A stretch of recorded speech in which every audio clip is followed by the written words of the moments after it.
आज हम सेल की कुछ मज़ीद बेसिक प्रॉपर्टीज़ के बारे में देखेंगे कि सेल्स की बेसिक प्रॉपर्टीज़ क्या क्या हैं। सेल एंड मोलेकुलर बायोलॉजिस्ट ज़्यादातर बायोलॉजिकल ऑर्गेनाइजेशन के साथ रिलेटेड होते हैं और एवोल्यूशन बायोलॉजिकल ऑर्गेनाइजेशन के लेवल पे उतनी ज़्यादा रफ्तार के साथ नहीं हो रही जितनी कि हम डिफरेंट ऑर्गेनिज़म्स में देखते हैं।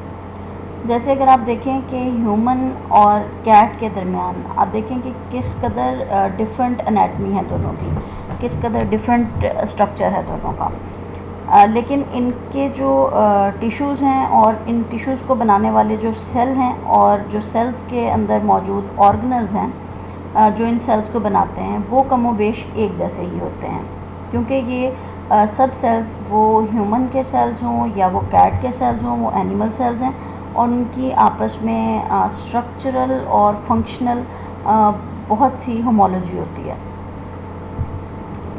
हम जब किसी भी ऑर्गेनिज़म को स्टडी करना चाहते हैं तो हम उसके सेलुलर लेवल पे स्टडी करते हैं और उससे हमें जो इन्फॉर्मेशन मिलती है उसको हम बाकी के ऑर्गेनिज़म्स पे भी अप्लाई कर सकते हैं। उसकी रीज़न क्या है कि सेल्स की आपस में बहुत ज़्यादा मैचिंग है, तो उन सेल्स पे भी हम वही सारी स्टडी अगर अप्लाई कर सकते हैं तो इसमें हमारा बहुत सा वक्त और बहुत सी मज़ीद जो मेहनत है वो बच जाती है।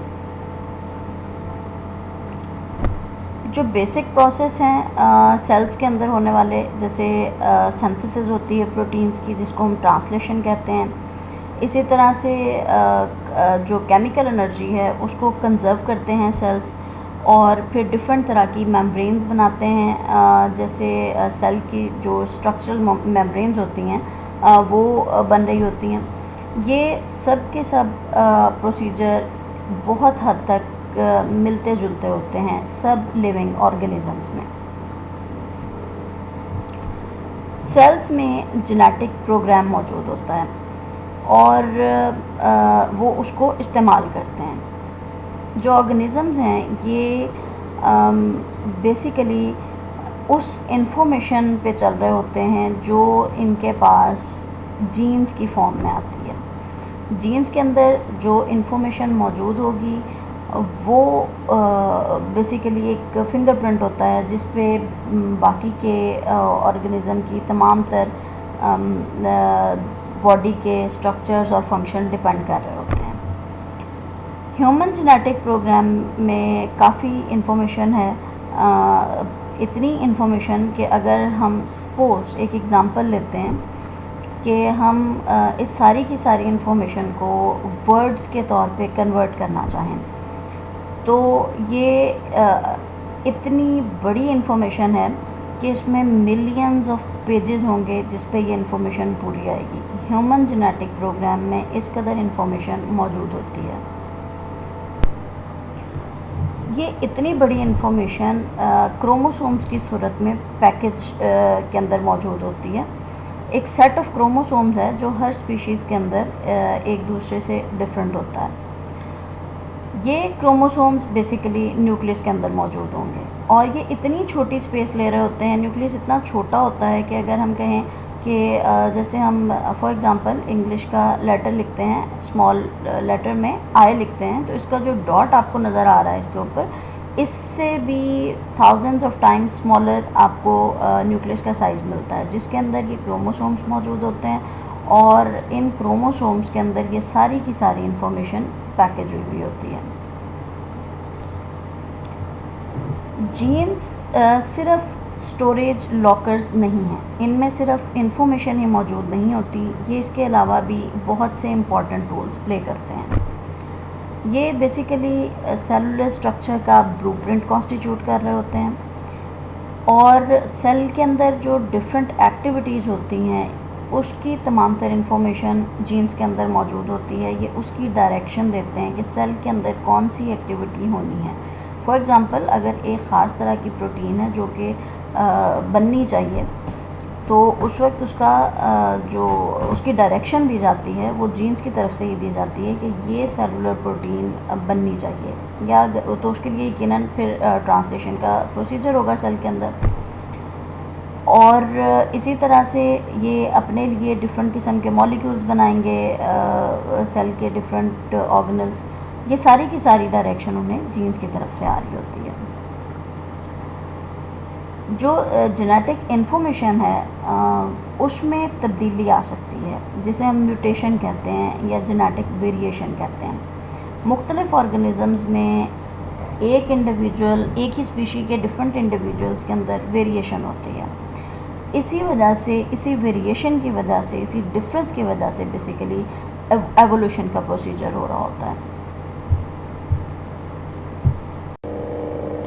जिस तरह से एक इंडिविजुअल ऑर्गेनिज़म से नया इंडिविजुअल जनरेट होता है और वो रिप्रोडक्शन के थ्रू जनरेट होता है, इसी तरह से सेल्स बनते हैं। एक इंडिविजुअल सेल से नए सेल्स बनते हैं और उसके लिए पहले से सेल्स का मौजूद होना ज़रूरी होता है।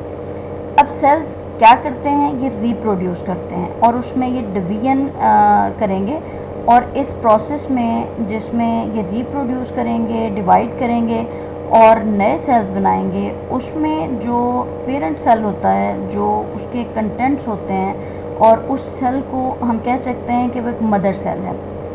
और जब वो डिवाइड हो जाएगा, डिवीजन के बाद जो डॉटर सेल्स बनेंगे उसमें वो तमाम तर कंटेंट्स डिस्ट्रीब्यूट कर दिए जाएंगे। लाइक अगर एक सेल है, वो डिवाइड होता है और वो दो डॉटर सेल्स बनाता है, तो उसमें दोनों में ये मटेरियल जो है उसको डिवाइड कर दिया जाएगा। इस डिवीजन से पहले जेनेटिक मटेरियल जो कि किसी भी सेल के अंदर मौजूद होता है, मदर सेल का जो जेनेटिक मटेरियल है, उसको डुप्लीकेट कर लिया जाता है।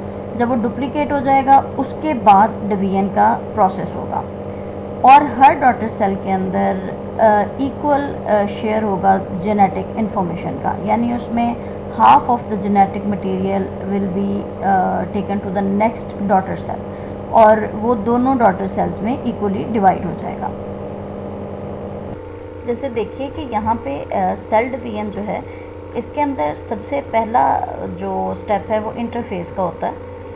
इस इंटरफेस के दौरान तमाम तर जेनेटिक मटेरियल को डुप्लीकेट करके सेल अपने आप को प्रिपेयर कर लेता है कि फिर वो बाकी का मटेरियल सारा जो है उसको सक्सेसिवली डिवाइड करे। फिर अल्टीमेटली प्रोफेज़ है, मेटाफेज़ है, फिर एनाफेज़ और फिर टीलोफेज़। सेल डिवीजन के प्रोसीजर को हम फर्दर बहुत डिटेल से भी पढ़ेंगे और आप लोग देखेंगे कि किस तरह से एक से दो सेल्स बन जाते हैं। ज़्यादातर केसेस में जो डॉटर सेल्स होते हैं उनका वॉल्यूम कमोबेश एक जितना ही होता है, लेकिन कुछ ऐसे केसेस हैं जहाँ डॉटर सेल्स जो बनते हैं वो देखने में उनका वॉल्यूम बहुत डिफरेंट होता है। जैसे ओवोसाइट की सिंथेसिस है, उसमें जब ह्यूमन ओवोसाइट बनता है, उसकी डिवीजन होती है, तो उसमें जो नए बनने वाले सेल्स होते हैं उनके अंदर बहुत वाज़े साइज़ का फ़र्क होता है।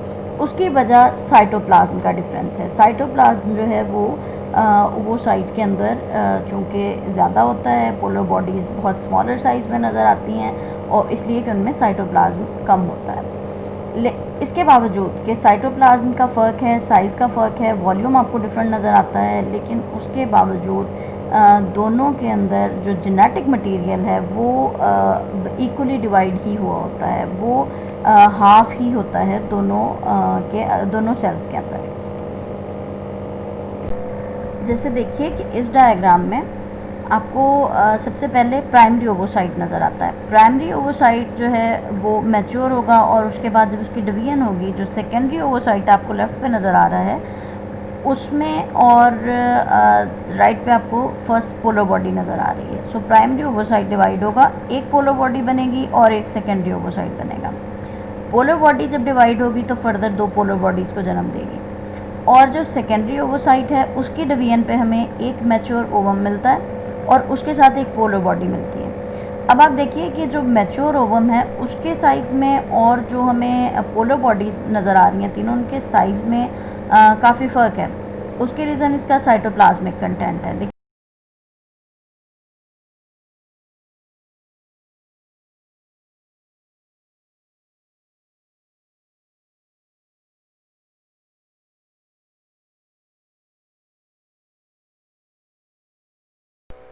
Thank you.